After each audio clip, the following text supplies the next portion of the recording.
En Pologne, il y a affluence ces derniers jours dans les stations-service situées près des frontières.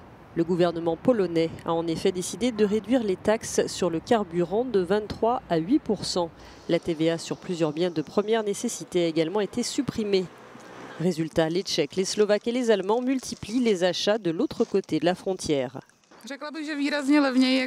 Tout est beaucoup moins cher ici qu'en République tchèque, qu'il s'agisse de nourriture ou d'autres produits de consommation.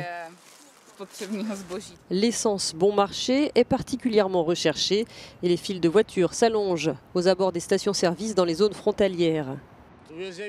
Tous viennent ici acheter du carburant. Il est moins cher de 32 centimes d'euros par litre. Ça vaut vraiment la peine.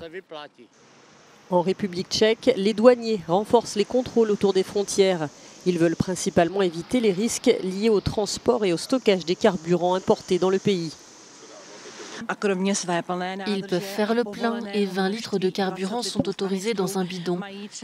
Mais ils ont parfois des barils pleins de pétrole, ce qui est illégal. En Pologne, l'inflation a augmenté de plus de 8% en décembre dernier, atteignant son plus haut niveau depuis 20 ans. L'action du gouvernement a fait baisser d'un quart le prix du carburant, de même que celui des aliments et d'autres biens. La situation pourrait changer d'ici 6 mois, quand les taxes vont revenir à la normale.